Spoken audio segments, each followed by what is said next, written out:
साल 10 दिसंबर को पूरी दुनिया में ह्यूमन राइट्स डे अर्थात मानव अधिकार दिवस मनाया जाता है। इसी अवसर पर महानगर में भी मानव अधिकार दिवस को विशेष रूप में मनाया गया। इस मौके पर ह्यूमन राइट्स इंफॉर्मेशन डेवलपमेंट पश्चिम बंगाल की प्रेसिडेंट कविता गुप्ता के नेतृत्व में कलाकार स्ट्रीट में एक जागरूकता कार्यक्रम का आयोजन किया गया था। कार्यक्रम का उद्देश्य लोगों को मानव अधिकारों के महत्व, उनकी स्वतंत्रता, सम्मान और न्याय से जुड़े मूल अधिकारों के बारे में जागरूक करना था। इस कार्यक्रम में मानव अधिकार से जुड़े कई प्रमुख लोग और समाज सेवी उपस्थित रहे। उन्होंने अपनी सहभागिता के माध्यम से लोगों को यह संदेश दिया कि मानव अधिकार केवल नियमों की पुस्तकों तक सीमित नहीं है, बल्कि हर व्यक्ति के जीवन की गरिमा और सुरक्षा से जुड़े मूल तत्व है। वक्ताओं ने बताया कि समाज में जागरूकता की वह माध्यम है जिससे भेदभाव, हिंसा और अन्याय के खिलाफ एक मजबूत आवाज उठाई जा सकती है। कार्यक्रम के दौरान लोगों को उनके अधिकारों के बारे में जानकारी दी गई और उन्हें यह भी समझाया गया कि किसी भी तरह के अन्याय या अत्याचार की स्थिति में वे किस प्रकार अपनी बात रख सकते हैं और सहायता प्राप्त कर सकते हैं। इस दिन इस कार्यक्रम में मुख्य अतिथि के रूप में MMIC और पार्षद सपन समादार, पार्षदा एलोरा शाह सहित और भी समाज सेवी उपस्थित थे। अंत में सभी ने मिलकर यह संकल्प लिया कि वे मानव अधिकार की रक्षा और सम्मान के लिए हमेशा आगे आएंगे और समाज में न्याय व समानता के लिए अपनी भूमिका निभाएंगे।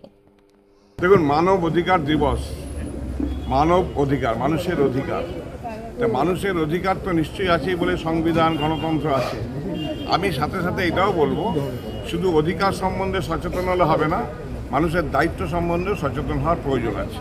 যেটা আমি বক্তব্যে বললাম যে মানুষের অধিকার এবং দায়িত্ব যদি সম্বন্ধে সচেতন হয় তাহলে একটা সুন্দর সমাজ গড়তে বেশি দিন সময় লাগবে না।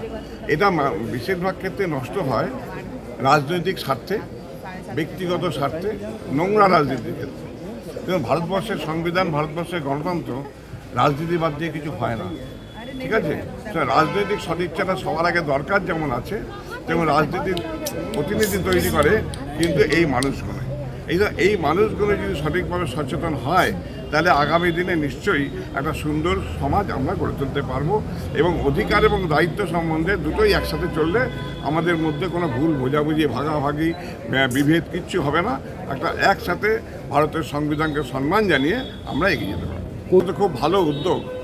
আমি বলি কবিতা যেমন উদ্যোগ নিয়েছে, কবিতার সাথে যারা প্রত্যক্ষ পরোক্ষভাবে সহযোগিতা করছে তাদেরকেও আমি অভিনন্দন জানাই, আপনাদের মাধ্যমে আপনাদেরকে অভিনন্দন জানাই যে আরও মানুষের মধ্যে এটা প্রসারিত হোক।